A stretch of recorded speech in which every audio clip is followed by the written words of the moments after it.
Pendant 15 jours, Émilie va vivre à l'hôtel. À 31 ans, cette jeune Lilloise a décidé de reprendre le chemin de l'école pour réaliser son rêve, devenir wedding planner, organisateur de mariage.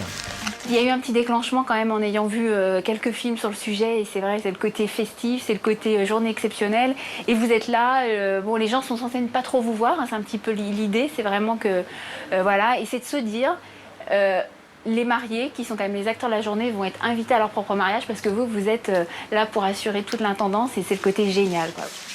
Émilie va suivre des cours dans une école de mariage unique en France. Bonjour, vous êtes là pour la formation ? Comme elle, 4 autres jeunes femmes ont décidé de se lancer. Sans emploi ou anciennes vendeuses, elles ont toutes payé 2 500 € la formation de 15 jours. Pour ce prix, pas de diplôme à la clé, mais les bagages qui leur permettront de monter leur propre société. Et leur professeur, c'est Julie. Vous êtes Julie ? Oui, c'est moi. Enchantée, Émilie. Wedding planner, une profession venue des États-Unis et qui est apparue en France il y a peu. Julie a créé son agence il y a 5 ans et a déjà organisé plus d'une centaine de mariages. Elle a eu l'idée d'y ouvrir une école pour enseigner son expérience. Je vais vous apprendre tous les rouages et tous les petits secrets qui vont faire que vous allez peut-être, dès demain, pouvoir monter votre propre structure et vivre de votre métier de wedding planner. Ambiance rose bonbon sur les murs, mais première surprise pour Émilie. Le métier de wedding planner n'est pas forcément toujours glamour. Dans la trousse d'un organisateur de mariage, il y a en effet de quoi surprendre les élèves. Lampe de poche, pince à linge et ustensiles en tout genre. Une rallonge, indispensable une rallonge.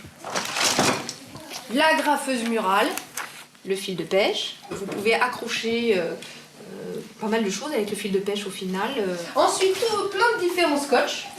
Est-ce que tu t'en sers beaucoup réellement, toi, sur les mariages ? Oui, t'as Je vais pas dire que je me sers de tout sur tous les mariages, mais t'as maintenant, des je me suis interventions, servi de ouais. tout à l'occasion de différents mariages. Grâce à des exercices pratiques, Émilie va apprendre tous les aspects de l'organisation d'un mariage. Car un wedding planner peut être amené à s'occuper de tout. Conseiller une future mariée sur le choix de sa robe. Celle-ci, qui lui va super bien.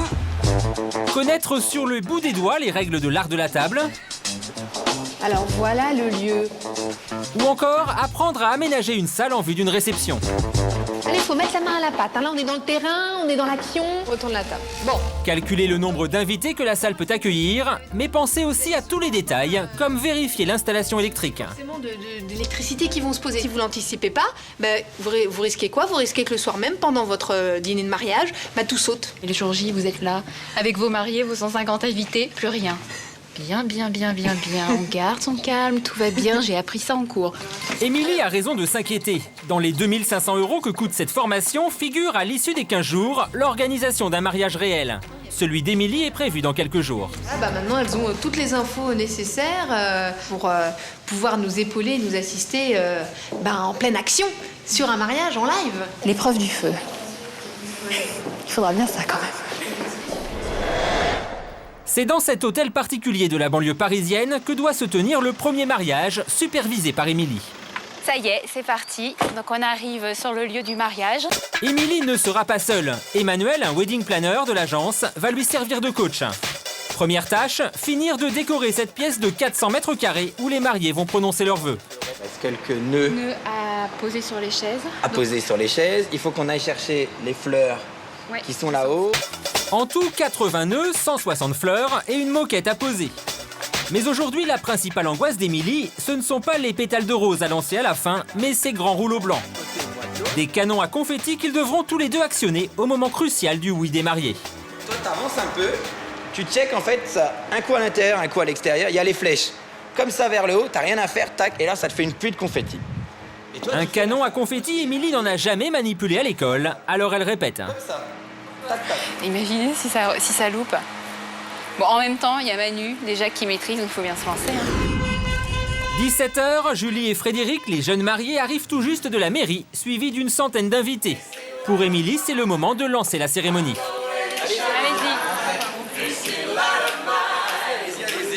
Dorénavant, Émilie n'a qu'une mission, veiller à ce que toute la soirée se déroule comme convenu entre les mariés et l'agence de wedding planner.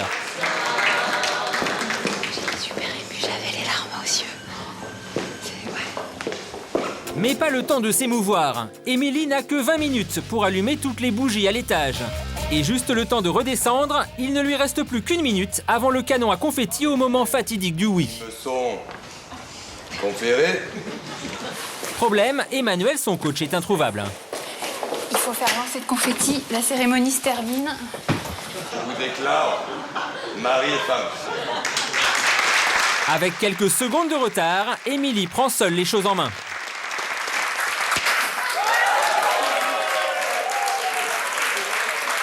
Émilie peut être satisfaite, mais elle a oublié un léger détail au moment de la sortie des mariés. Du coup, les pétales de rose. Les pétales de rose. Comment? Bah non, on a oublié. Ça va sinon? Les pétales de rose, on les a oubliés. Émilie récupère discrètement le sac. Ce soir, la mariée n'aura pas eu droit à sa pluie de pétales de rose.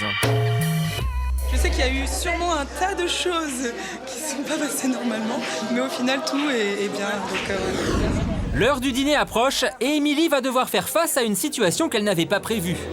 Alors que les invités attendent pour passer à table, problème, les organisateurs ne disposent d'aucun plan de table. Pour Émilie, c'est la panique, une centaine d'invités à placer. Une seule solution, demander à chacun son prénom, un à un. Et alors le petit jeu, c'est de découvrir où ils sont placés à quelle table. Donc là, on remet les invitations, à l'intérieur duquel on retrouve effectivement le nom de leur table. Est-ce que tu as dit Fabien? Comment Fabien.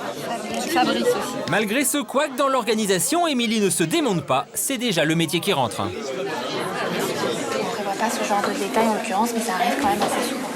Ah oui? Comment vous savez? Comment vous savez? Parce qu'on l'a vu en cours. Finalement, avec une petite heure de retard, le dîner peut avoir lieu. 23h, dernier moment de stress pour Émilie. C'est à elle de donner le signal pour l'arrivée de la pièce montée. Cette fois, tout se déroule comme prévu.